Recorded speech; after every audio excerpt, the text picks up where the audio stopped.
It's interesting to me when somebody else gets a hold of a technology and uses it against Americans, it's rightfully considered an act of war.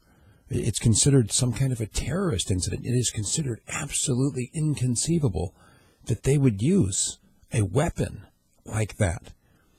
But if you look at the technology that the Cubans are being accused of using against Americans in Cuba, it's the same technology that Americans have been using against protesters around the world, even on our own soil. It's the LRAD technology.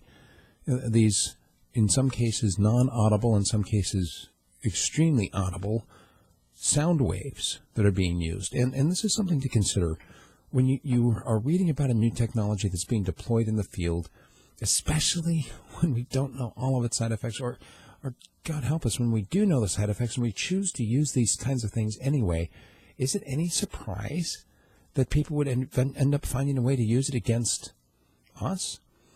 I don't know what's more troubling about this, the fact that this is the same technology that we keep on getting, and we're told over and over again, it's just a communications device, except for the fact that it's intentionally used to break up protests, because these things can cause people to lose control of their bodily systems. I mean, actually, if you get hit with an LRAD, there is almost virtually guaranteed that you're going to lose control and you're going to vacate yourself. All right, whether we're talking about what you had for breakfast or whether you just had a coffee or whatever, it's coming out. And not this way either. It's just literally you lose all continence. You can become nauseous and vomit as well. It can cause excruciating headaches, and it can cause hear loss. And these are some of the symptoms that the U.S. diplomats in Cuba were reporting, but they couldn't have said that they actually heard anything particularly going off. Now, LRADs can be turned way up so that the noise is deafening, and this is the kind of thing that drops people to their knees in excruciating agony. It's been used here in Fairbanks against suspects of crimes.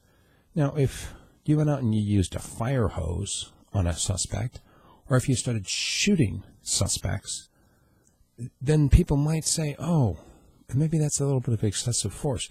But because they're using a technology where you don't necessarily see the damage being done to a person, because it's internal, because it's messing with their organs, because it's maybe making them deaf, because you don't see the blood in the guts, does that mean the damage isn't happening?